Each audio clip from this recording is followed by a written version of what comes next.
Thanks for stopping by at Twisted Art Designs. Today I'm going to show how I do my three-dimensional journal covers. They're very textured and dimensional with raised images, little metal things that are added to it, chipboard, die cuts, all kinds of things.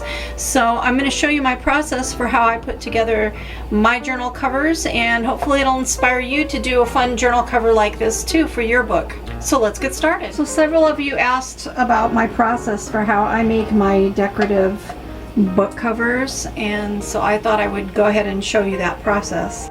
This is how they come out. They're very textured with a lot of detail and interesting things on them.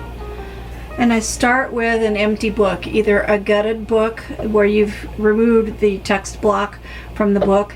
This happens to be a book that is a binder style book. So what I do for the first layer is to start to glue on and apply things that are raised and textured. So this bird cage I cut out on my Cricut machine. So there's a bird in a cage. This is wood, and I've just glued it on with art glitter glue. I Mod Podged on a piece of a paper doily. These keys were cut out on a Cricut machine. This was a either on Cricut or a laser die cut that I had. And so what I do is I just start applying things, and for the first layer, like for things like this, like a piece of a doily, like I'm going to put this piece of doily in the corner, I just use Mod Podge and put that on. And then I'm going to let all these things dry overnight. And then after they dry, then I'll work on the second step. And I do a lot of really textured things, like these are thick, they're chipboard. There's a chipboard button. That is a round paper clip in a swirl. This is a wooden bird. These are little itty bitty tiny puzzle pieces that just look really cool on something like this. So I would just put on some glue and apply them randomly, and I'm not putting a whole lot of thought into the placement of the puzzle pieces. I just want to make sure that they're glued down. I'm going to put this wooden bird on the cage over the bird that's there, because I want it to be really three-dimensional. And then this chipboard piece.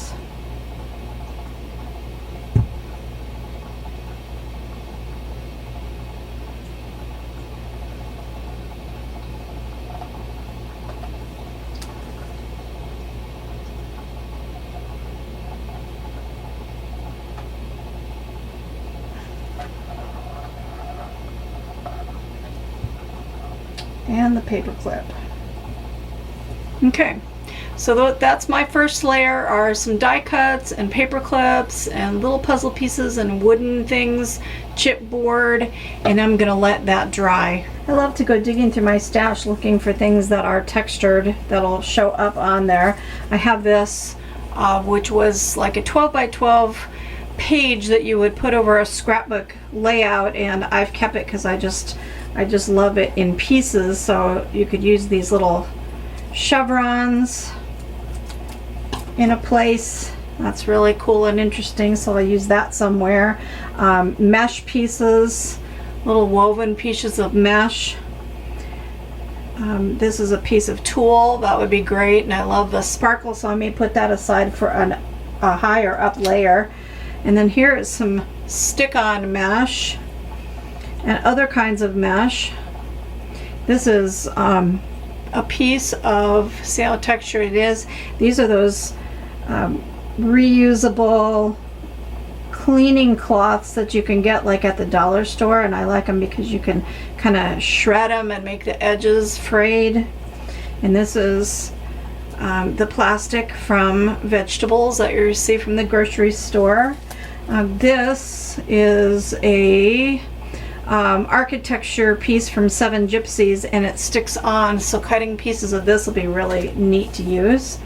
So I'm going to start adding little bits of that as well. Okay, so here's a piece of cheesecloth, little tidbit of cheesecloth, and I'm going to just pour on some Mod Podge, and I'm going right over this die cut piece. It doesn't matter. The layers upon layers are really fun and interesting. Go to the edge of your book. You can either go onto the back spine. This is just my process. There's so many people doing these kind of altered books and junk journal covers and things, but this is just my wonky process, and I love how it turns out. So I was glad that several of you asked to see my process, and maybe it'll inspire you to try yours this way too. So you just play around and you just start layering things, little bits and pieces of things, and it doesn't have to be a lot. I mean, just a little snippet of something in a blank spot where it's smooth, just to add some texture. And I don't want to cover up all the smooth spots, because a couple layers out I want to add things like postage stamps and things that I can see.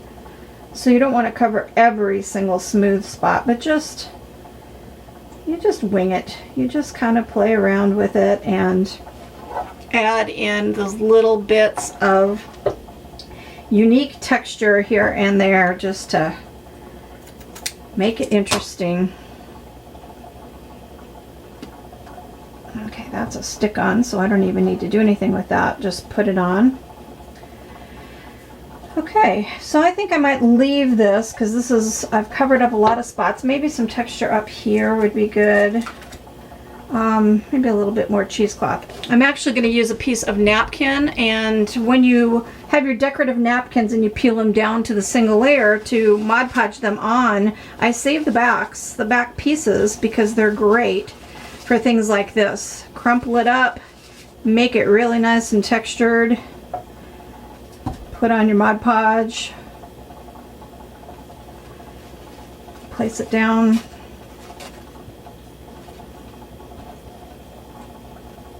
and then I kind of just pat it, because I don't want to smooth it out. I want it rumpled and textured, so I kind of just pat at it.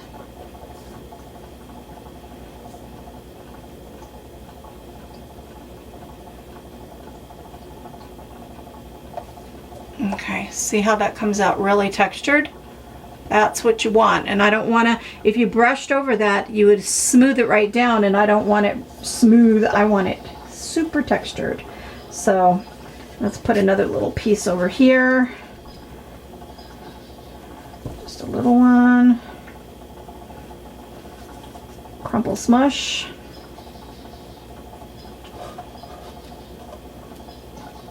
And pat, pat, pat, because it's going to get another layer over this, and you don't even have to worry about all those little pieces being totally stuck down.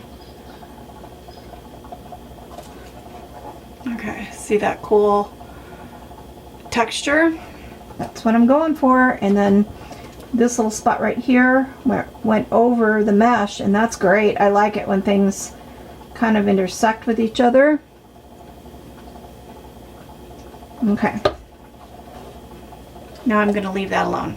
On the spine of the book, I just prepped it lightly with some white gesso, and now I'm going to put lace. I always put lace down the spine of the back of the book. And if, like, this book was a gutted book that I'm making into a junk journal, so there's going to be holes with strings that are going to be binding my pages on, and see the lace. So for something like this, there isn't going to be any holes like that or strings, but I still like the look of the lace down the back, so I'm going to continue with that theme. So what I do with it doesn't matter what color your lace is, because it's going to get covered up with paint and gesso and all kinds of inks and things. So you could have pink lace and your book won't turn out pink, and it won't matter because you're going to cover it up. But I just put some Mod Podge down. I love how it picks up texture, like when you ink it and things. And when you have your dangles, I always have dangles hanging down the back of my book. It's just nice to have that pretty lace background, so that's why I do that. And so I just Mod Podge and put lace down that spine. And then I'm going to leave it to dry along with the front. We can't work on the back until that front is dry, so now I'm going to leave those two things and let it dry.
So I'm sure by now you're getting the gist that this is about just layering and layering and layering and building up your layers. So I layer colors of paint that I dry brush, I do splatters, I do some watercoloring, I do some rub-ons of Caran d'Ache Neocolor 2 crayons or gelatos. I'm gluing on things like this thing that talks about tea, and then a Good Earth tea bag with a saying, and I'm just layering, layering, layering, and I'm still going to go over the top of this with watercolor paints and all kinds of things. So I'll just show you a little bit instead of the whole process, because this video would be hours long. I'll just show you as I add more layers so you can get the gist of what I'm doing. But you just want to build up your layers, so you add colors of paint, and then you add some papers with interest, and then you want some of it to show but maybe not all of it, so you add more layers, and you just keep going until it gets to be the way that you want it. And then the very, very last fun little element is putting on things like glass beads and, you know, things on top that are sparkly, that are going to add interest layer to the very top.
And I just want to say, before you add the final elements that you want to glue on, like this button, the metal key with strings tied to it, a vintage antique button, this silk flower, paper flower, it's actually paper, more antique buttons and things. Before you add those items, what you want to do is you want to seal your book, and you don't want to use varnish or Mod Podge or matte gel medium and brush over it, because through this process I've used water soluble types of mediums, and water soluble means obviously if you re-wet it, it's going to move that color around. So all this pretty little pops of color that you've added with Neo colors, Arteza pens, watercolor paints, things like that, if you try to brush over that with a sealer, the sealer is going to reactivate it and move those colors around, and I don't want the colors moved. So what I do is I take the book outside before I add all these final embellishments, like the micro glass beads. There's micro glass beads and things on here. Before I put those on, I take the book outside when I've got the colors and the little photo bits and things. I take the book outside and I spray it with a matte fixative, a fixative spray. You can spray it with gloss varnish spray, or a matte varnish, or a fixative spray, anything like that you can spray, because you can mist that spray over it, let it dry, do a second coat if you want, let it dry, so you've really sealed your book really, really well. And then the colors and things won't move. It'll be exactly as you've done it. And then you can go back in and you can add in your things like gluing on buttons and keys and glass beads and things like that that you want in the very top layer, this cool antique studded button, things like that you want to add very, very last and just glue them on. So that's what you need to do to seal your book. So that's my finished book cover. I'll probably add little tidbits here and there as I find them, things that interest me. I'll find a spot and stick it on there, and there will be dangles hanging down the back side, like the bird's nest and the 3D hummingbird. It's just really fun. Postage stamps, all kinds of stuff that you find. And it is a binder. And what I'm going to do with this book, I probably will cover the inside with material, but I'm going to do that later. It's kind of on the idea of an index card a day, only these are the cards that fit in this book, that came in this book. So what I'm doing is little mini mixed media artwork pieces, and I'm doing them just as I feel like it. I pull out a card, I work on it, and it's going to go in this book. And most of them are going to have sayings on them, because I kind of want it to be a sayings book like this: be quiet, be calm, be grateful. And that one I did out of a file folder, and I wanted it to be a different size and have a tab. They don't all have to match, but I'm just going to play around and make mixed media pieces. That one's not done on the back side. And then just add them to it until the book is full. And then the book will stand up and be on my table in the living room to just grab and look at and enjoy the pieces of artwork and the sayings. So that's what I'm doing with this book. I hope this inspired you to maybe go to your local thrift shop and find a book like this. A lot of recipe books. If you go in the book section and go into the section where they have recipe books, there's a ton of books that have these with the index card type style binder rings, and the square ones make your artwork stand real nice. So it's a really fun project, and I think I'm gonna punch holes and put great big grommets and probably a piece of sari silk to tie it closed. But that's what I'm doing. Hope you enjoyed this, and hope you liked learning how to do a textured mixed media cover for your book. So thanks for stopping by at Twisted Art Designs. And if you like my content, please consider subscribing to my channel. I always appreciate my subscribers. Thanks, and have a great day.